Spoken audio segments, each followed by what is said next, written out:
과학하도록 하겠습니다. 우리 6차시고요. 6차시고 산과 염기죠. 그리고 교과서는 106쪽, 107쪽으로 할 거고, 그리고 실험 관찰은 56쪽만 할 겁니다. 산성 용액과 염기성 용액의 물질을 넣으면 어떻게 될까요? 대리석으로 만든 대리석, 원각사지 10층 석탑에 유리보호 장치를 한 까닭은 무엇일까요? 산성 용액과 염기성 용액의 여러 가지 물질을 넣어보며 그 까닭을 알아보도록 합니다. 산성 용액과 염기성 용액의 여러 가지 물질 넣어보기 빠밤. 비커 8개, 묽은 염산, 수나트륨 용액이고, 선생님이 두부를 준비를 못했어요. 근데 어차피 달걀 흰자랑 두부랑 둘 다 단백질이기 때문에 결과는 잘 알 수 있을 거라고 생각합니다. 실험 한번 보도록 하죠. 자, 산성 용액과 염기성 용액의 여러 가지 물질 넣어보기 여기 써 있는데, 비커가 8개는 준비를 했는데 선생님이 두부를 준비를 못했어요. 두부를 준비를 못한 건 좀 미안하게 생각합니다. 일단 8개를 준비를 했고, 일단 6개만, 선생님은 지금 두부를 준비를 못했기 때문에 6개만 놓고 실험을 해보도록 할게요. 일단은 한쪽은 여기는 묽은 염산, 하나 더 있어야 되겠다. 이렇게 있어야 되겠죠? 이렇게 두 개씩 세트예요. 두 개씩 세트고, 선생님이 봤을 때 왼쪽에는 묽은 염산을 놓을 거고, 오른쪽에는 묽은 수산화트륨 용액을 놓을 거예요. 지금 라텍스 장갑을 좀 착용을 하고 시작을 해보도록 하겠습니다.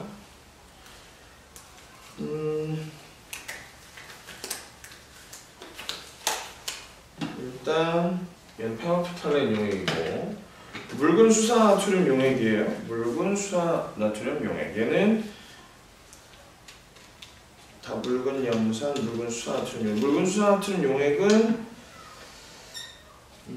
잠깐만. 순서가 묽은 염산, 묽은 수산화트륨, 묽은 염산 이렇게 돼야 되나? 아니, 선생님이 준비한 게 그게 아니지. 그럼 묽은 염산하고 수산화트륨, 묽은 염산, 수산화트륨, 묽은 염산 이렇게 할게요. 자, 수산화트륨을 넣겠습니다. 조심해서 수산화트륨 용액을 집어넣겠습니다. 얘는 좀 조심해야 돼요. 좀 위험한 용액이기 때문에. 그리고 묽은 염산. 얘 석회수네요. 묽은 염산입니다. 묽은 염산. 아무리 묽어도 염산은 염산이기 때문에 항상 취급하는데 조심해야 됩니다.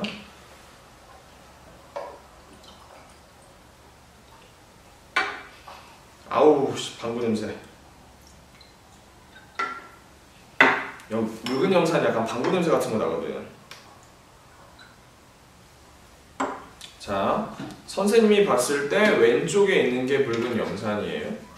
그리고 일단은 달걀 껍데기를 넣도록 하겠습니다.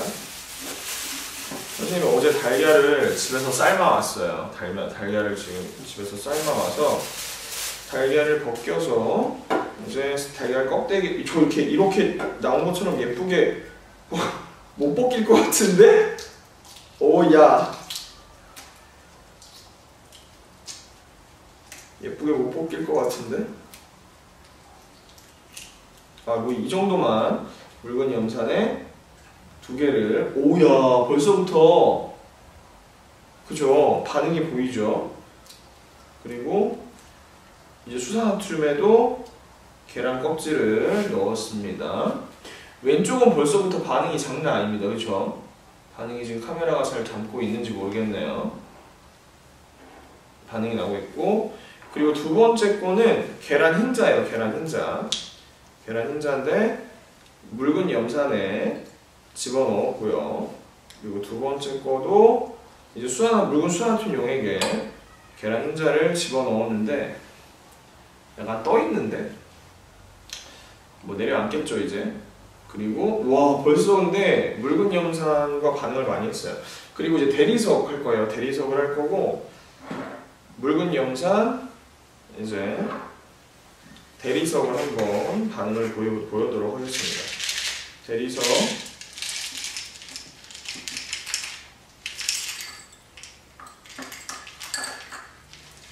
있어요. 벌써부터 반응이 있죠? 묽은 수산나트륨이에요. 자, 일단은 집어넣어보고 반응을 좀 보도록 하겠습니다. 지금 이틀이 지났는데 맨 먼저 묽은 염산에 들어있는 달걀 껍데기예요. 달걀 껍데기를 보면은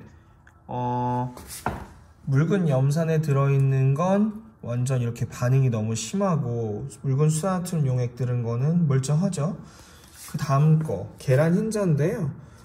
왼쪽에 묽은 염산에 들은 계란은 멀쩡한데 오른쪽에 묽은 수산나트륨 용액에 들은 계란 흰자는 어때요? 거의 없어졌죠. 그리고 세 번째 대리석 조각이에요. 대리석 조각. 왼쪽은 묽은 염산, 오른쪽은 묽은 수산나트륨 용액인데 위를 보면은 거의 왼쪽 묽은 염산에 있는 건 거의 없어졌죠. 그쵸? 오른쪽에 수산나트륨 용액에 있는 거는 거의 그대로 남아있다는 걸 알 수가 있습니다. 자, 실험 관찰로 정리를 한번 해보죠. 우리가 두부는 잘 못했지만, 두부는 실험을 못했지만, 삶은 달걀 흰자를 보고 대충 눈치를 챌 수가 있죠. 일단은, 얘는 예상을 쓰는구나. 예상을 안 했는데, 그죠? 예상을 안 했는데, 어떻게 할까? 미안합니다. 선생님 예상을 안 했는데. 선생님은 결과를 알고 있어서, 얘는 녹을 것 같다. 얘는 변화가 없다.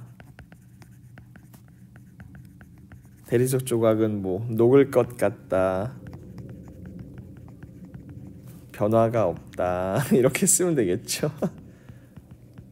그리고 묽은 수산나트륨 변화가 없을 것 같다. 변화가 없을 것 같다. 여기는 녹을 것 같다. 녹을 것 같다.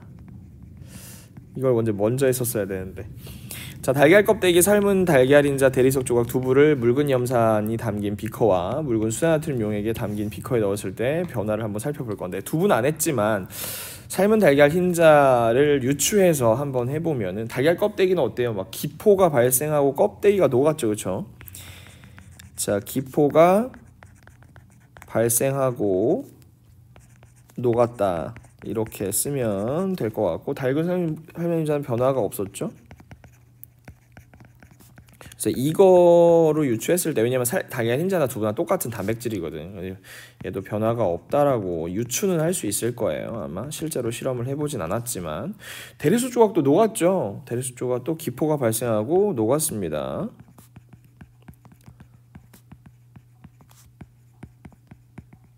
그리고 묽은 수산나트륨 용액은 변화가 없었죠. 변화가 없었고, 삶은 달걀 흰자는 없어졌어요. 거의. 그죠? 약간 뿌옇게 됐고, 용액이 뿌옇게 흐려진다. 그죠? 흐려지고, 그리고 없어졌어요. 그러니까 뭐라 그럴까? 녹았다라고 쓰면 되겠죠. 녹았다 이렇게 쓰면 될 것 같고, 얘도 마찬가지로 변화가 없어요. 그래서 두부도 유추를 할 수가 있겠죠. 그래서 뿌옇게 흐려지며 녹는다라고 얘기를 할 수 있을 것 같아요. 녹는다. 아마 묽은 수산나트륨 용액이 염기성 용액이잖아요. 그래서 삶은 달걀 흰자와 두부는 단백질을 녹이는 성질이 있지 않을까라고 생각을 우리가 할 수 있을 것 같습니다. 생각해 볼까요? 한번 볼게요.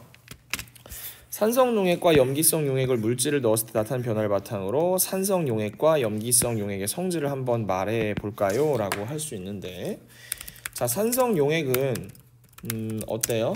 달걀 껍데기와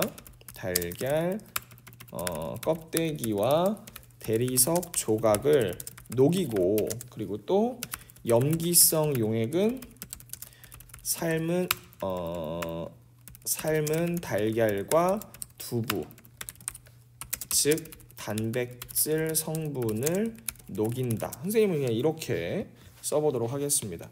원각사지 10층석탑의 유리를 보호한 장치. 여기 아까 뭐라 했어? 교과서에 보면 뭐라고 나와 있냐면요, 여러분 여기 대리석으로 만든이라고 써 있잖아요. 대리석으로 만들었으니까 요즘에 산성비가 내리면 어때요? 산이잖아요. 산성비니까 녹을까봐 그런 거예요. 자, 서울 원각사지 10층 석탑이 산성을 띤 빗물에, 빗물 즉 산성비죠. 산성비에 훼손될 수 있기 때문이다. 이렇게 정리할 수 있을 것 같아요. 그렇군요. 교과서에 보면 마무리를 할 수 있는 게 나와 있을 것 같은데요.